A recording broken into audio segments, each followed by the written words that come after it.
Ya. Anak-anak, di sini ada air. Kita harus cuci tangan ya. Karena menyangkut penyakit COVID yang ada. Dia menular. Cara cuci tangannya begini. Ya, semua lihat. Kasih itu ke tangan. Sudah. Selanjutnya kita ambil tisu.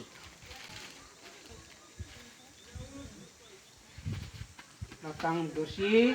Ingat, buang sampah pada tempatnya. Ya, silakan.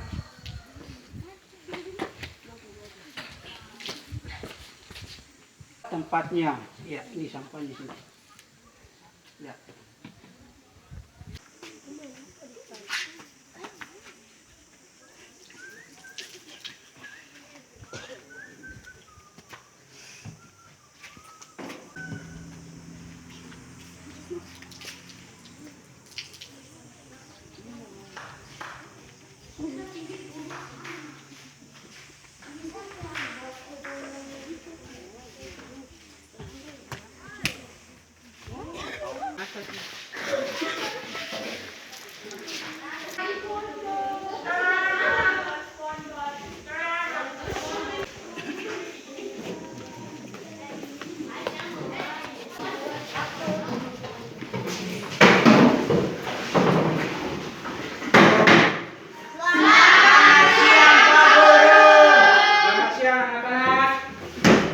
Bagaimana kabar?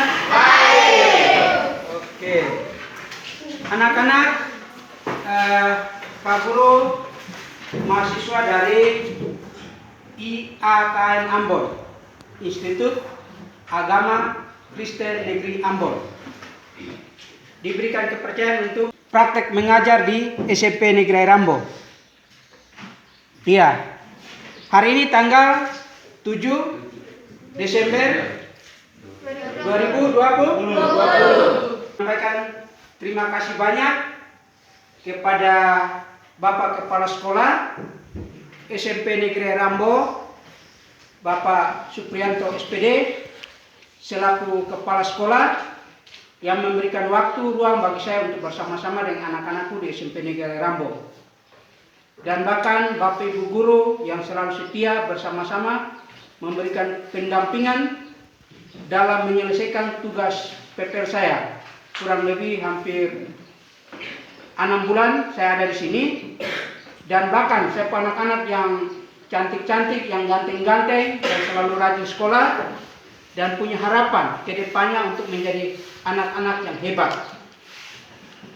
Dan Pak Guru juga tidak lupa mengucapkan banyak-banyak terima kasih kepada dosen-dosen saya yang hebat, yaitu Ibu Josefina Wals yang kurang lebih 6 bulan bersama-sama dengan kami memberikan materi, bimbingan.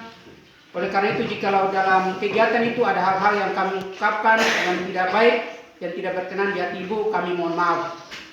Dan juga Bapak Markus J. Lemera sebagai guru pamong yang luar biasa, yang setia memberikan bimbingan bagi kami semua, khususnya untuk Rombel 23.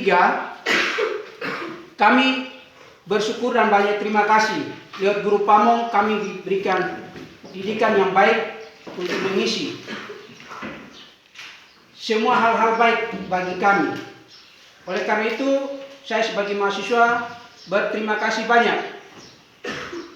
Karena dengan adanya penyakit COVID ini, maka kita tidak pernah bertemu, tapi saya yakin dan percaya bahwa niat baik dari Bapak Guru Pamong dan dosen sangat baik bagi kami semua.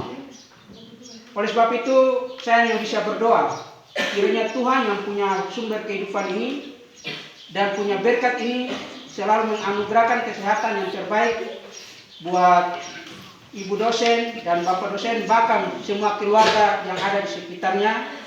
Dan Ibu dosen dan Bapak dosen akan menjadi berkat buat banyak orang dari sekarang sampai selama-lamanya. Jadi kita akan masuk di dalam proses belajar mengajar kita di hari ini, anak-anak. Sebelumnya semua sehat? Sehat. Sehat? Oke. Berarti Pak Guru absen ya. Yang tidak hadir, silakan jawab ya. Aurelia sama Jai? Hadir. Asya Eni Baywaten? Aponia Mandal Jai? Billy Mandal Jai? Hadir Pak Guru. Christine Angeli Dambu Jai? Hadir Pak Guru. Dina Tali Jai? Hadir Pak Guru. Eva Nara? Hadir Pak Guru. Ishak Baywaten? Jessica Angelina Bulun? Hadir Pak Guru. Christian Mago? Hadir Pak Guru. Lores Dermojai? Hadir Pak Guru. Maria Mago?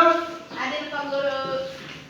Maria Rokobon? Hadir Pak Guru. Messi M. Kuperjai? Hadir Pak Guru. Nesta Kidup? Hadir Pak Guru. Penina Samarjai? Pak Guru. Susana Golot? Hadir Pak Guru. Silwanus Kapiter? Hadir guru. Terani Pusa? Hadir Pak Guru. Ya. Anak-anak? Semua sehat? Sehat. Kita siap melakukan pelajaran hari ini? Siap. Siap? Siap. Santi, pimpin kita dalam doa. Iya Pak.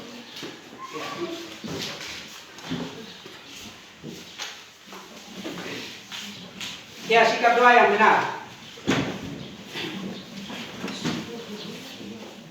Mari teman-teman, Pak Guru suruh kita belajar kita berdoa mulai. Terima kasih Tuhan Yesus engkau telah mengambil kami dari rumah sampai sekolah dengan selamat. Bentar lagi kami akan belajar, buka hati dan pikiran kami harus kami mengerti apa yang disampaikan oleh Pak Guru. Ini adalah doa dan permohonan kami. Amin. Berdoa selesai. Oke, terima kasih Santi yang sudah pimpin kita dalam doa. Ya, anak-anak kita lanjut di proses belajar mengajar. Selanjutnya, Pak Guru mau bertanya dulu. Anak-anak masih ingat pelajaran minggu kemarin? Tentang apa? Iman. Iman itu apa? Perbuatan yang baik. Semua baik toh? Baik. Oke. Berarti kita akan masuk di pelajaran tentang pengharapan. Iman, pengharapan, dan kasih. Tiga hal itu akan saling berkaitan, tidak bisa dipisahkan.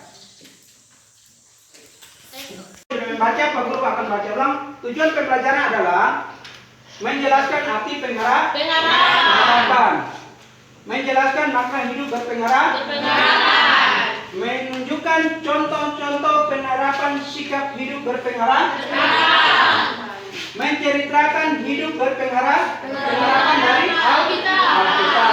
Nah, ini 4 poin ini harus kita menjadi tujuan intinya. Kita harus mencapainya.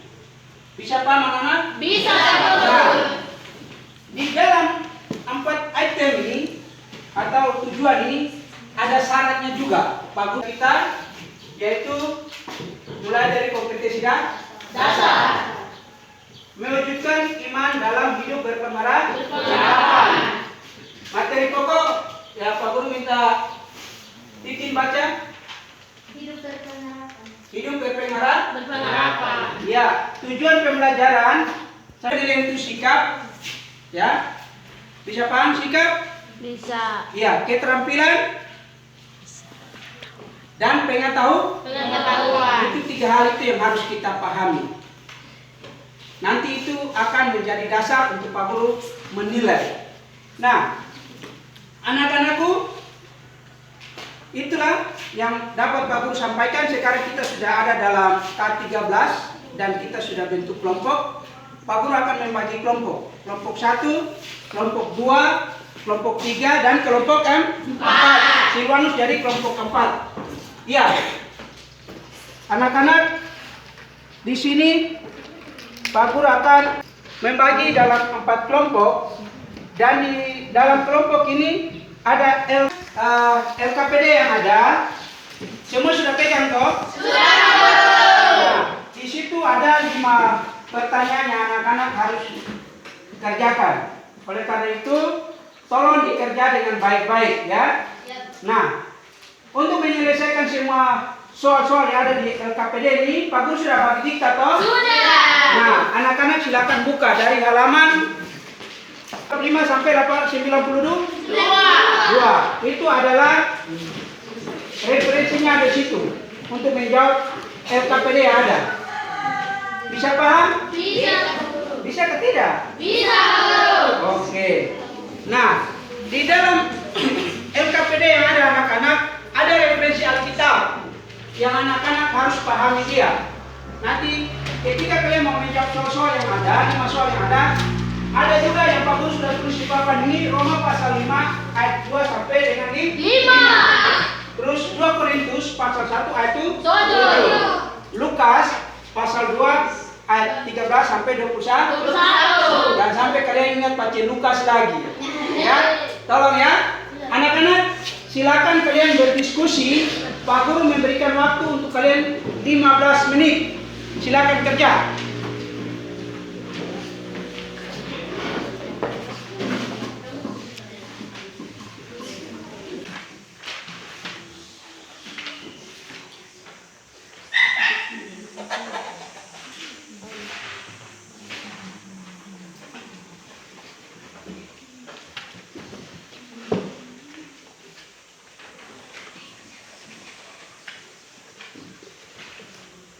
Diskusinya serius ya. Iya, Pak Guru.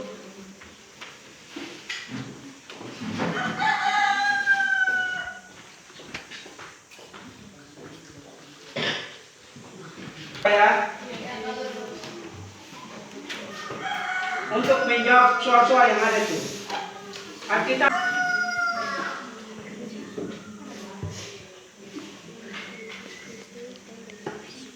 diskusi, ya. Siap? Siap semua? Oke. Pak Guru, ada meja sudah, Pak Guru sudah taruh ini. Kalian anak-anak. Iya.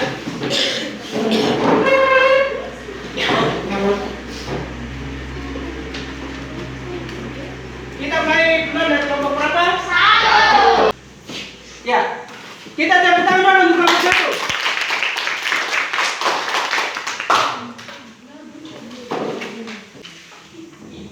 Baik, saya akan membacakan hasil diskusi kami.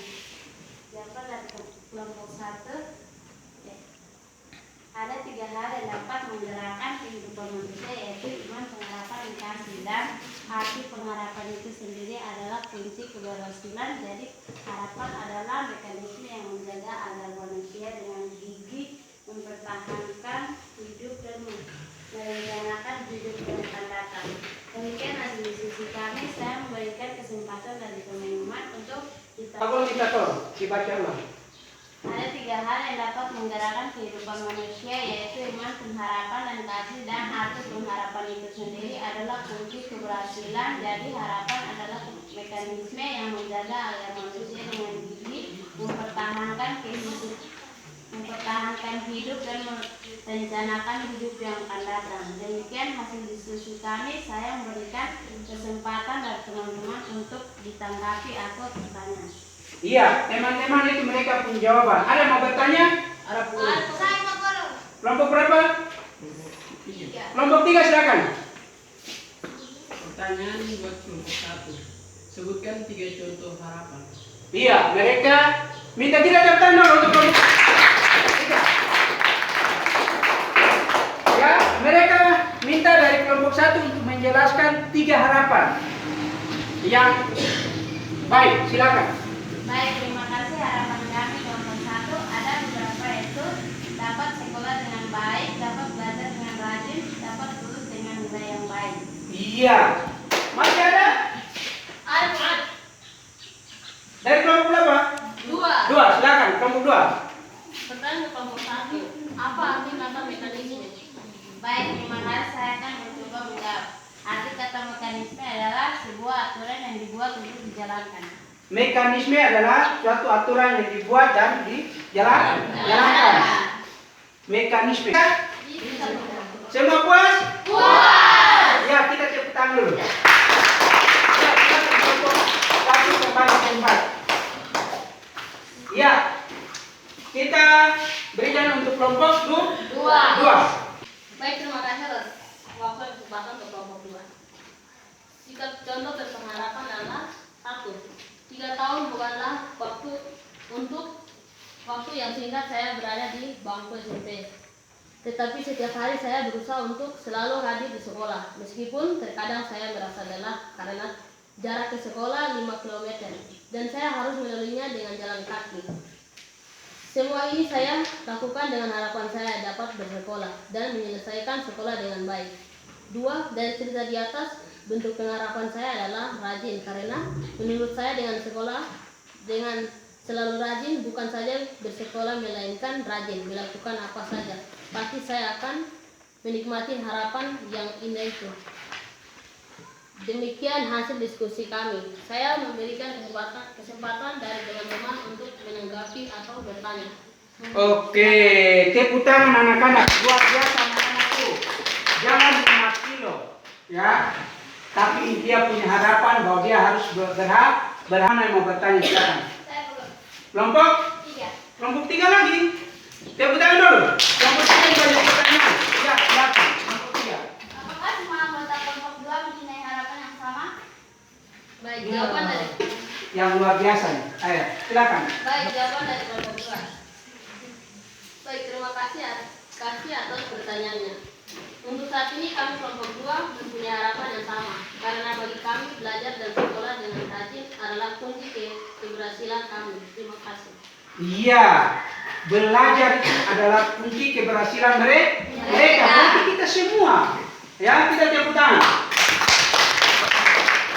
Ya, kelompok 2 maju kembali ke tempat dulu. Ya, kelompok 3. Ya, siap-siap ya. Kalian harus tanya banyak. Ini dari tadi kelompok 3 ini banyak pertanyaan nih. Kalian juga harus balas bertanya.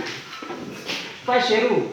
Ya, silakan. Terima kasih atas kesempatan yang diberikan kepada saya. Saya akan memberikan hasil diskusi dari kelompok 3. Menjelaskan pengharapan dari Allah. Menurut kami, pengharapan dari Allah adalah kasih Allah. Maksud kami di mana Allah mengasihi kita dengan melalui anaknya dalam Tuhan kita Yesus Kristus. Demikian hasil diskusi kami. Kami berikan kesempatan dari teman-teman untuk menanggapi jawaban dari kami. Silakan. Ya, silakan mereka memberikan kesempatan. Pertanyaan untuk kelompok 3, dengan cara yang bagaimana Allah mengasihi kita melalui Tuhan Yesus. Kelompok 4 atas pertanyaannya. Saya akan mencoba menjawab. Menurut kami dengan cara Yesus disiksa, mati dan bangkit, semua yang Yesus sudah alami semata-mata demi menebus dosa kita semua manusia. Demikian, terima kasih. Iya, mereka pun jawaban bilang Tuhan Yesus mati atas kayu salib untuk menebus dosa-dosa kita. Mereka pun jawaban. Bagaimana, setuju? Setuju. Oke, ya kita tepuk tangan untuk kelompok 3. Ya, berarti sekarang tinggal satu kelompok, yaitu kelompok 4. Ya, ayo tepuk tangan lagi. Kita tepuk tangan dulu.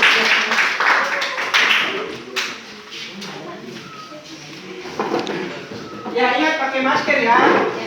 Kalau yang bicara buka, tapi kalau kita sudah selesai bicara tutup mulut. Ya, silakan. Terima kasih waktu dan kesempatan untuk kami kelompok 4. Baik, saya akan menjawab menurut kelompok 4. Isi dan wujud pengharapan adalah semua yang tertulis di dalam Alkitab. Jadi menurut kami isi pengharapan adalah semua firman Tuhan dan wujud nyatanya adalah Tuhan Yesus Kristus. Demikian jawaban kami kelompok 4. Kepada kelompok lain silakan menanggapi.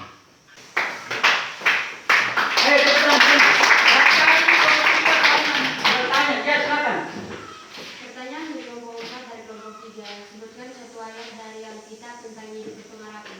Sebutkan salah satu ayat Alkitab yang menceritakan tentang pengharapan. Iya. Baik, terima kasih. Amsal pasal 17 ayat 22. Gembira adalah obat dan manjur, tetapi semangat yang patah mengeringkan tubuh. Bagaimana kelompok 3? Puas. Puas? Semua sudah bisa baca? Iya. Mengapa kami mengambil ayat ini? Karena segala sesuatu dimulai dari hati dan pikiran kita. Iya, tepuk tangan dulu anak-anak. Ya, silakan maju. Ya, nanti Pak Guru akan berangkat. Mari Pak Guru minta LKPD yang kalian sudah kerja.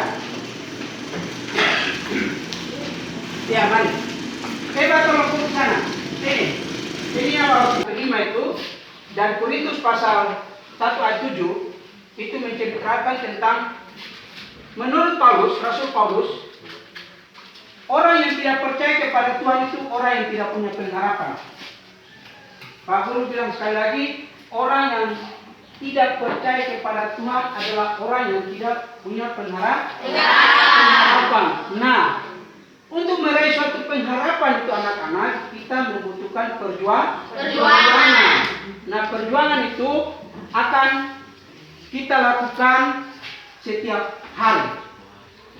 Ya, seperti yang disampaikan oleh kelompok 2 tadi, bahwa dia jalan 5 kilo tapi dia tetap semangat. Itu adalah pengharapan. Nah, di dalam pengharapan yang diceritakan oleh Rasul Paulus tadi, itu sangat luar biasa anak-anak.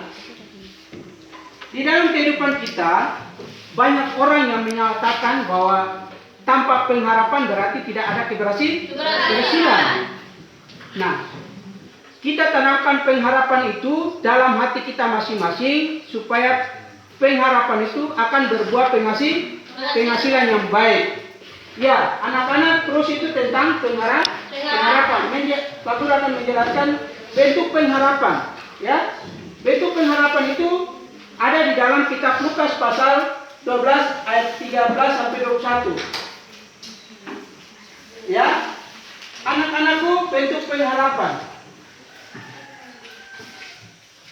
Dalam kehidupan kita anak-anak, bentuk pengharapan itu banyak orang yang berusaha anak-anak. Ya, bentuk pengharapan itu perlu usaha, bekerja keras. Namun di dalam kita bekerja keras, di dalam kehidupan dunia ini banyak orang yang berusaha untuk mencarinya, tapi mencari dalam bentuk harta kekayaan. Mereka bekerja keras untuk mendapatkan harta yang banyak. Itu bentuk pengharapan. Tapi yang bentuk dalam versi Alkitab atau sebagai anak-anak yang kita percaya kepada Tuhan itu, kita bentuk dalam mencari kerajaan surga. Nah, di dalam situ juga anak-anak banyak orang yang putus asa ketika dia tidak berhasil. Ya, ketika dia tidak berhasil, pasti dia putus asa. Dia malas. Itu terdapat dalam kitab Yakobus pasal berapa itu? Yakobus pasal 6. Yakobus pasal 1 ayat 6. Orang yang bimbang. Tolong satu baca Yakobus. Janganlah bimbang sebab orang yang bimbang sama dengan gelombang laut yang gelombang-gelombangkan kian kemari oleh angin. Iya, orang yang bimbang seperti itu, seperti gelombang laut. Oleh karena itu, anak-anakku, kita tidak boleh bimbang, tapi kita harus rajin belajar supaya kita bisa naik kelas. Itu bentuk daripada makna hidup berpengharapan. Ya, sekarang menunjukkan contoh pengharapan, sikap hidup berpengharapan. Nah, pengharapan. Bentuk pengharapan yang tadi sudah ada toh, kita akan masuk dalam pengharapan dari Allah. Apa itu pengharapan dari Allah? Ya, anak-anak, pengharapan dari Allah. Tadi kelompok 3 bilang apa? Pengharapan dari Allah memberikan Tuhan Yesus untuk kita. Dia menebus dosa kita. Itu adalah contoh pengharapan hidup berpengharapan yang diberikan oleh Allah. Ya anak-anak, itu luar biasa. Pak Guru mau tanya dulu, siapa yang di sini biasa rajin sapu di kelas? Angkat tangan. Yang biasa tiap hari sapu di kelas siapa? Turun tangan. Yang tiap hari datang ke masjid dulu, Pak Guru mau lihat. Lawan. Kau marah-marah tidak kalau kau sapu terus? Marah-marah. Kenapa kau marah-marah? Karena tidak ada yang bantu. Nah, begitu anak-anak. Tapi ketika dia sapu kelas ini bersih, kira-kira kalian semua menikmati atau tidak? Menikmati. Kalau dia tidak sapu baru permisi, Pak Guru mau bilang ada kotoran di Jika sana yang bau, kalian rasa bagaimana rasanya? Tidak, rasanya nyaman. Itu contohnya anak-anak. Jadi pengorbanan itu membutuhkan waktu dan tenaga. Nah, hati yang tadi Pak Guru sampaikan berdasarkan kasih Tuhan. Kira-kira Tuhan Yesus disalibkan di kayu salib dia mengeluh atau tidak? Tidak. Tuhan Yesus pernah mengeluh? Tidak. Tidak. Tuhan Yesus pernah melawan? Tidak. Dia berontak? Tidak. Dia menyerahkan seluruh hidupnya untuk kita. Itulah yang Tuhan Yesus korbankan untuk kita. Allah sudah berikan kepada kita. Hanya bagaimana kita mampu melakukannya dalam kehidupan sehari-hari. Nah, itu bentuk pengharapan dari Allah. Terus isi pengharapannya, ya, kita masuk dalam isi pengharapan. Ya, isi pengharapannya adalah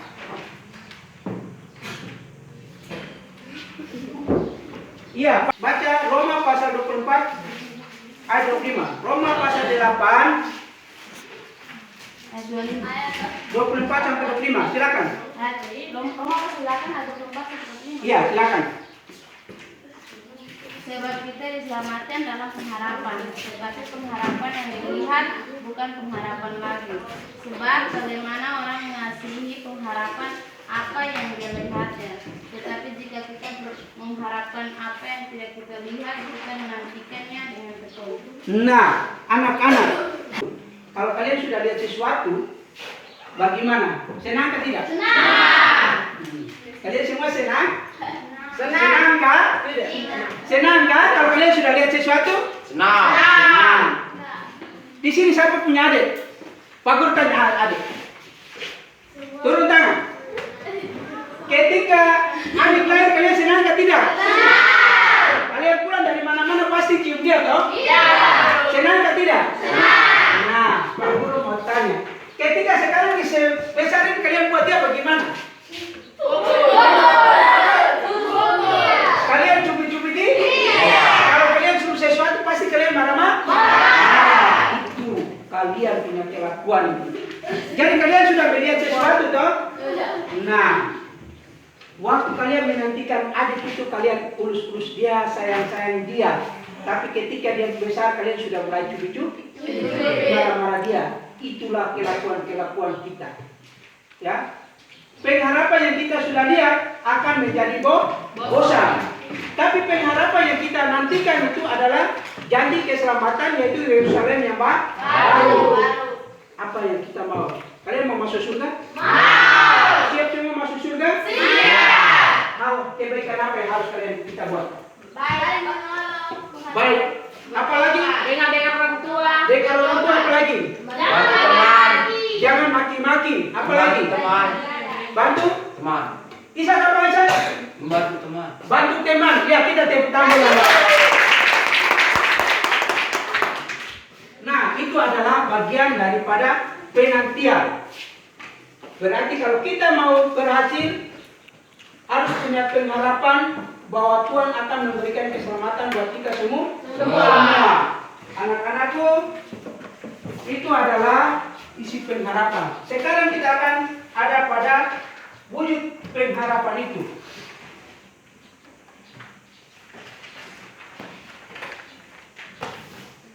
Ya, wujud pengharapan itu kita tidak akan kecewa.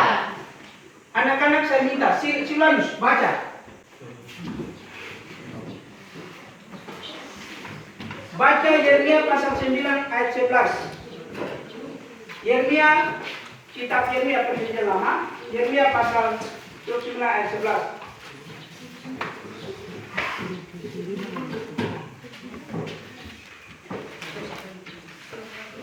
Yeremia pasal 29 ayat 11. Sudah hasil? Baca keras.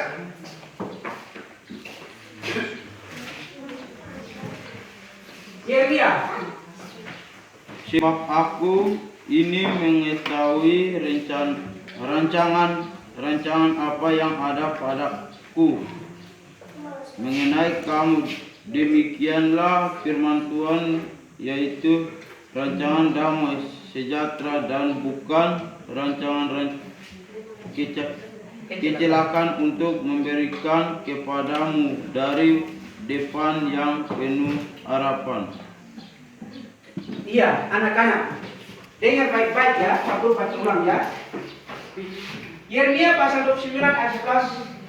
Sebab aku ingin mengetahui rancangan-rancangan apa yang ada padaku. Ingat kata apa yang ada padaku. Lihat di Alkitab kalian. Apa yang ada padaku. Di situ ada kata ku.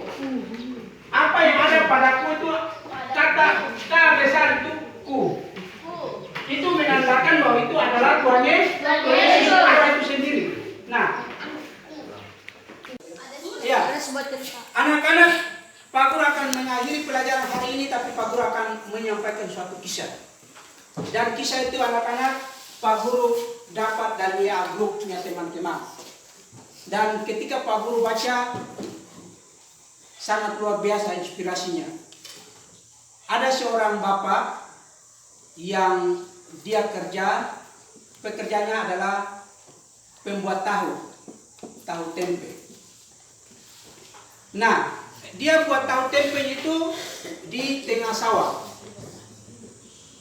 Dan dia jauh dari jalan umum. Selama dia buat tahu, dia selalu minta kerjasama. Atau dia selalu ke pasar pasti dia naik mobil. Nah, di tempatnya dia itu cuma hanya satu mobil pick up yang selalu lewat. Dan dia ajak kerjasama. Pada suatu hari, setelah dia sediakan dia tahu tempe semua, dia datang ke mata jalan untuk bawa tahu tempenya ke pasar. Karena dalam perjalanan dia lewat sawah itu ada pematang. Kalian tahu pematang? Tahu. Ya, pematang itu ada buat gundukan tanah yang dia harus lewat. Ketika dia sampai di tengah sawah, dia menyeberang, dia terpeleset dan jatuh. Ketika dia jatuh, tahu-tahu juga akan pijak anak-anak. Apa yang terjadi? Dia kumpul, dia pun tahu semua tempe, dan setelah itu dia pergi ke jalan untuk menunggu mobil. Ketika dia sampai, mobil sudah lewat, sudah turun ke pasar. Apa yang dibuat anak-anak? Dia marah-marah. Dia bilang, saya pun tahu sudah tumpah semua, sudah rusak semua lagi. Mobil jalan kasih tinggal saya lagi. Ini om sopir ini bagaimana kah? Begitu anak-anak, dia marah-marah. Akhirnya dia menyimpan kembali, dia pun tahu semua tempe, dan dia pikul kembali pulang ke dia punya pabrik atau tempat pembuat tahu. Nah, besoknya dia datang anak-anak. Dia sampai di situ, dia mendapatkan kabar. Kabarnya itu anak-anak bahwa mobil yang dia selalu ikut itu kecelakaan. Dan kecelakaan itu anak-anak, orang yang semua ada di dalam mobil itu mati semua. Sopir juga mati. Apa yang dapat kita simak dari cerita itu anak-anak? Artinya, maunya manusia saja, tapi rancangan Tuhan adalah damai sejahtera. Dia menyesal, dia sudah marah-marah mobil, dia sudah marah-marah sopir. Ternyata Tuhan punya rencana yang lain. Kalau waktu itu, kalau dia tidak jatuh, berarti dia juga itu dalam kecelakaan. Berarti Tuhan belum menghendaki untuk dia mati. Dia menyesal dan dia mengucap syukur. Kiranya cerita ini anak-anak, jangan. Kita himbau untuk siapa anak-anak, harus kita bersyukur di dalam segala hal. Maka Tuhan akan memberikan yang terbaik buat kita. Ya, itulah yang pelajaran hari ini. Kiranya menjadi berkat hidup anak-anak sekalian. Bagaimana? Semua senang? Senang. Cerita yang ada kalian bisa mampu melakukannya? Bisa. Iya. Semua yang Pak Guru sudah ceritakan tadi, saya harap mungkin ada yang mau bertanya kah?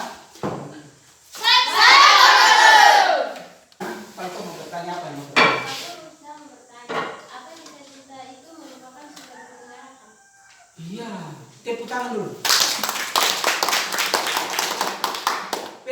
sama saya bilang, apakah saya punya cita-cita itu bagian dari pengharapan? Di sini siapa punya cita-cita sekarang? Saya. Iya, pilih cita-cita menjadi apa? Polisi.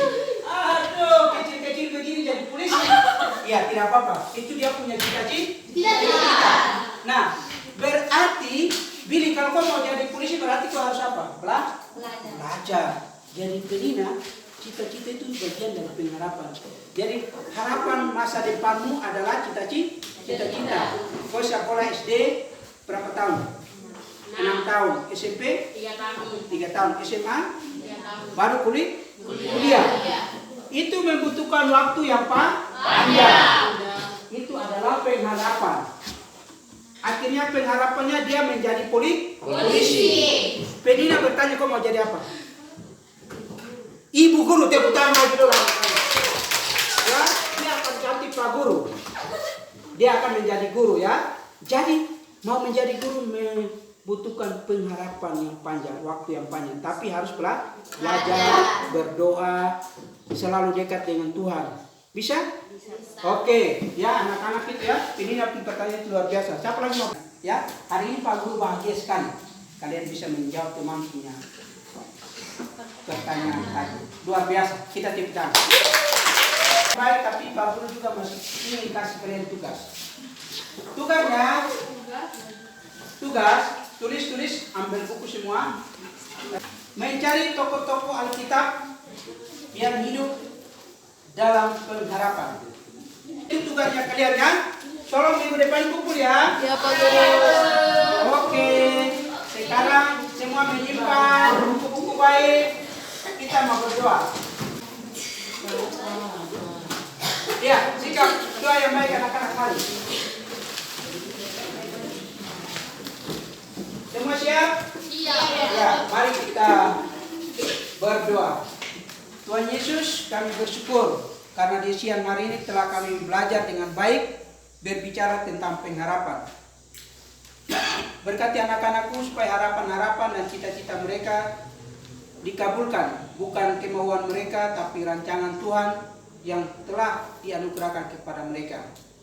Sebentar kami mau pulang, Tuhan memberkati kami supaya kami sampai di rumah tangga kami masing-masing.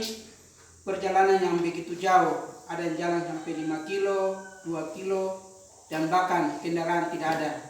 Tapi mereka masih tetap semangat Tuhan. Anugerahkanlah kesehatan yang terbaik buat anak-anakku dan orang tua mereka. Begitu pula kami selalu mendoakan Bapak Kepala Sekolah dan bersama Dewan-Dewan Guru.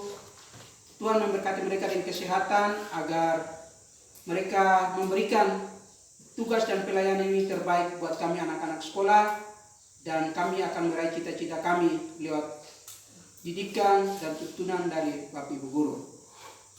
Bapak yang kekal, saat ini pun saya mendoakan untuk dosen-dosen pembimbing saya, yaitu di Ambon, IAKN Ambon, mulai dari Ibu Rektor sampai pada staf sekalipun yang bekerja sama. Tuhan memberkati supaya mereka memberikan pelayanan yang terbaik buat kami semua mahasiswa PPG tahun ini agar semuanya berjalan yang baik. Terlebih khusus juga buat Ibu Dr. Josephina Walsh dan Bapak Markus Jelemera yang selalu setia memberikan yang terbaik buat kami. Kiranya Tuhan memberkati mereka, keluarga mereka, supaya mereka tetap dalam keadaan sehat, supaya mereka menjadi berkat buat banyak orang. Kiranya kasih, karunia, dan damai sejahtera dari Allah Bapa menyertai kami semua dari sekarang sampai selama-lamanya. Amin.